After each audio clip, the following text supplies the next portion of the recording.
มากินต้มก๋วยจั๊บพี่น้องค่ะต้มก๋วยจั๊บยำมือแรงลำไยน้อยว้าย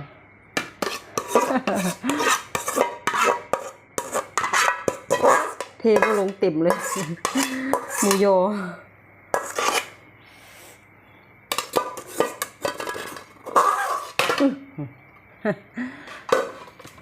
มาแซ่บๆน้ำกันเลยสีคือซีดเทนอบาทนี่ใส่ผักหลาย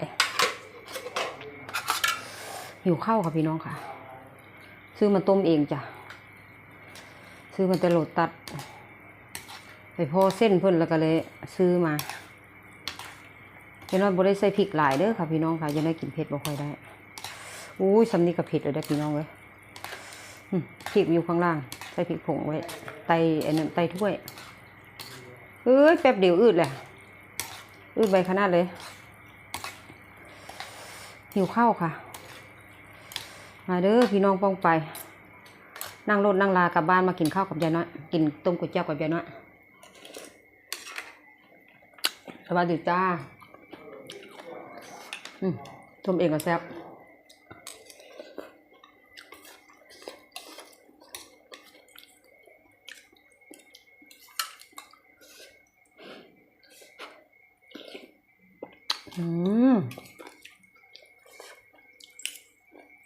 สูตรน้ำร้อน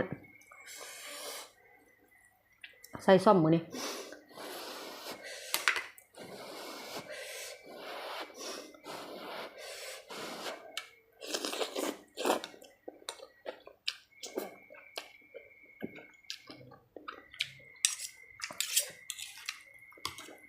ฝนกระทบตั้งแต่แผ่นดินไหวมาแต่เมื่อวานนี้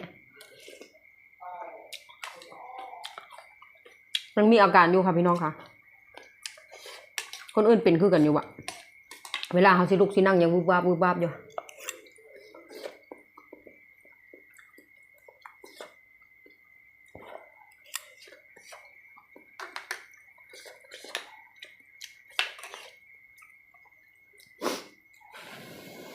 ฮอนได้พี่น้องเลยกำลังอันนั้นพอดี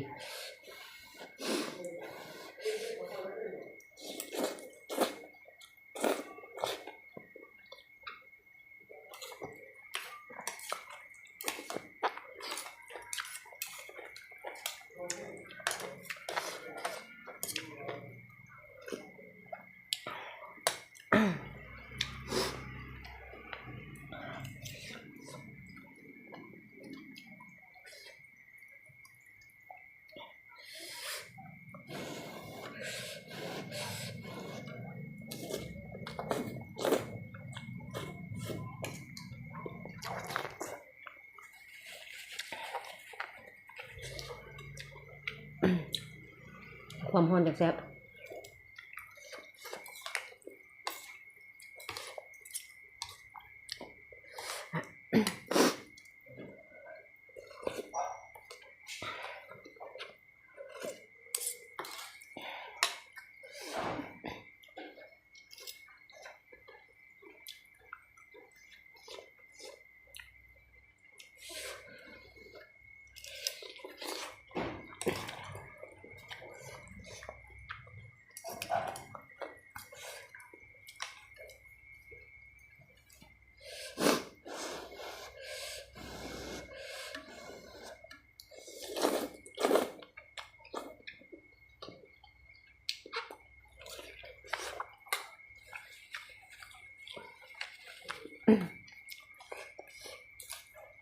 มันมียี่ห้อเดียวเลยนะครับพี่น้องค่ะ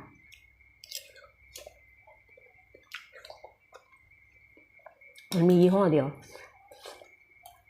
แบบสดกับแบบแห้งยายน้อยก็เลยซื้อแบบสดมาลองเบิ้งเพิ่งจะครั้งแรกค่ะ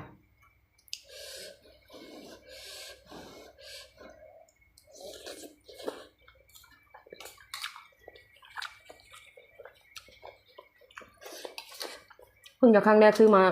มาลองเบิ้งเส้นค่อนข้างเส้นค่อนข้างเหนียวเอาตรงต้มโดนๆ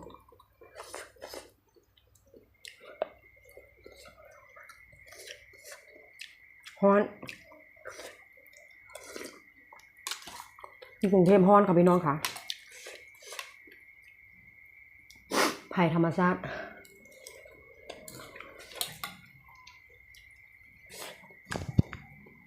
นับแต่นี้ต่อไปเตรียมตัวเลยค่ะพี่น้องค่ะนับมือสิเกิดเหตุการณ์แปลกๆเกิดขึ้นมาบนโลกของเราถึงเวลาแล้ว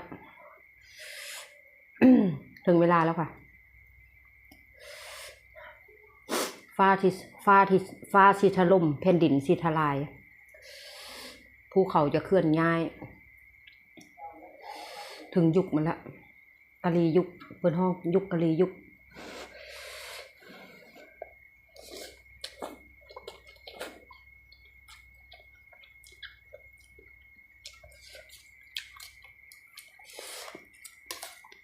ทำไมแต่อย่างน้อยได้น้อยได้ยินตั้งแต่พ่อคุณเบาให้ฟังเขาอย่างน้อยเขาฟังเขาก็ว่าเขาฟังนิทานเนาะอายุ50 กว่าปีถึงแล้วถึงเวลาแล้ว นี่แหละเพื่อนว่าหันยุคมนุษย์เฮามันสิโตน้อยลงมะเขือแม่นมะกะแซนปีนต้นมะเขือนี่คิดเบิ่งว่าสูงส่ำใดเฮาจะต้องใช้ไม้สอยมะกะแซนภาษาอีสานเพิ่นฮ้องมะกะแซนที่มันเครือมันจะเลื้อยในดิน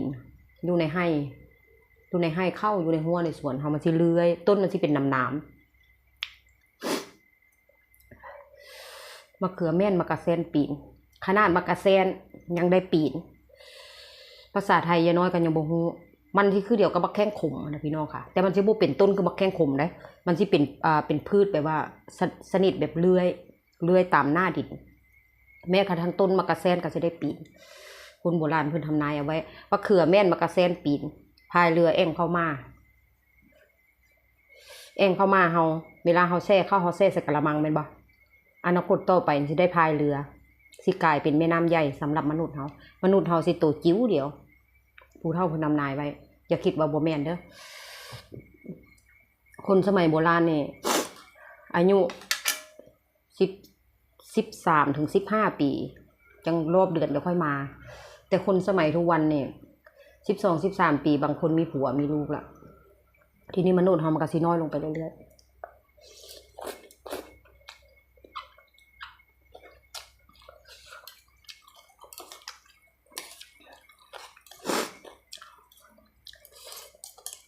ทึกเบิดเลยพอยายน้อยเพิ่นเว้าให้ฟังทึกเบิดเลยยายน้อยคิดว่ายุคนั้นยายน้อยคือสิบ่ทันฮอดดอกว่าซั่นนี่ไหนได้ยังบ่ทันได้ตายฮอดบ่ล่ะพี่น้องเอ้ยขอโทษขออภัยพี่น้องเอ้ยยุคนี้ค่ะ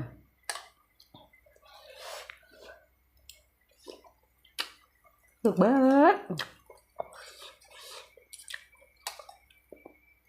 ยุคหูทิพย์ยุคตาทิพย์ยุคม้าเล็กกินเงิน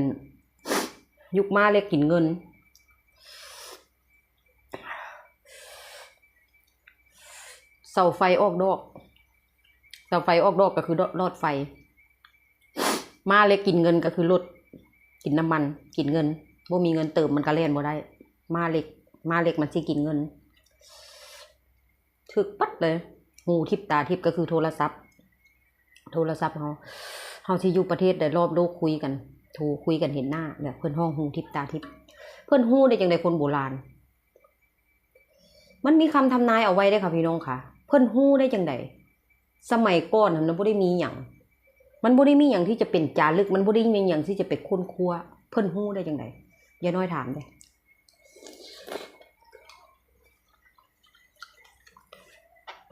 สมัยทุกมื้อยังปัดยังไอ้นั่นยังว่ามีเพิ่น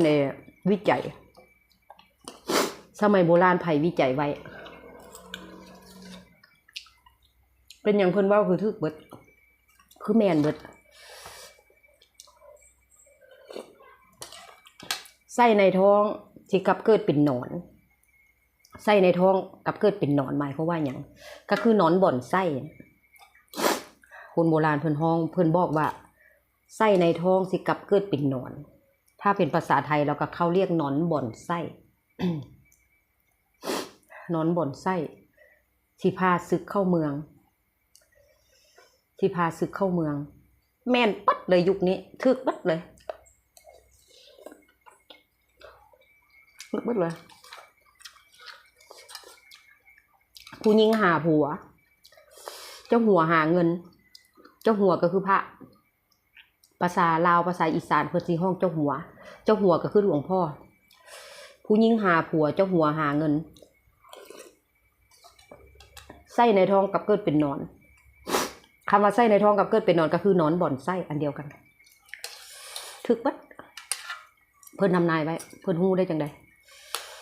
ยายน้อยสมัยยังน้อยยายน้อยฟังพ่อเพิ่นเว้าเพิ่นเล่าให้ฟังเนี่ยเฮาก็เป็นเด็กเฮาก็คิดว่าเฮาฟังนิทานถึงเวลานี้มาอายุแค่50กว่าถึกบัดเลย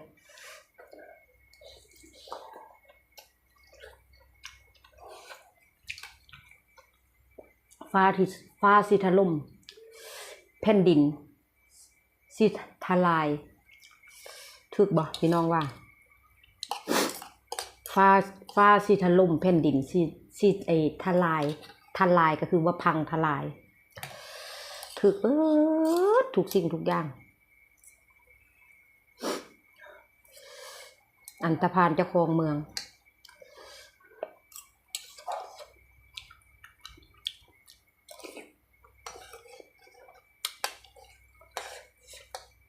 คนดีบ่มีสิทธิ์บ่มีเสียงนังปากบ่ได้ไอบ่ดังเว้าหยังบ่ออก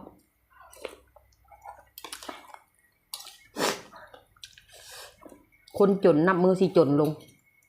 นับมือก็เต็มนับมือก็มีแต่สิอดตายไปหน้าคนรวยก็มีแต่จะรวยเอาทุกวันนี้ค่ะพี่น้องเอ้ยเตรียมตัวโลดเข้าก็สิยากมากก็สิแพงสงครามก็สิเกิดโรคระบาดก็สิเกิดภัยธรรมชาติก็สิเกิดอย่างนี้ต่อไป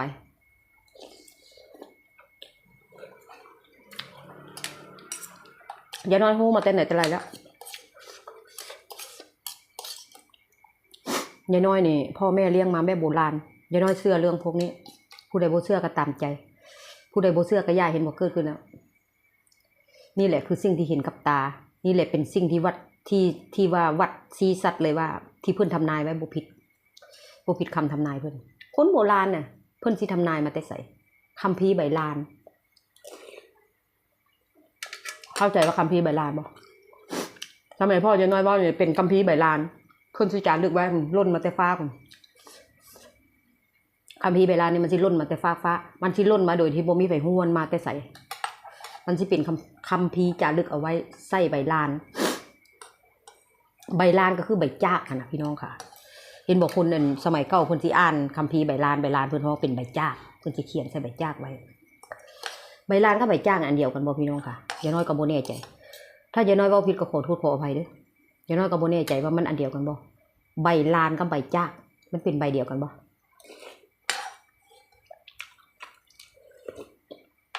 แค่นี้เด้อค่ะพี่น้องค่ะอิ่มแล้วสวัสดีจ้า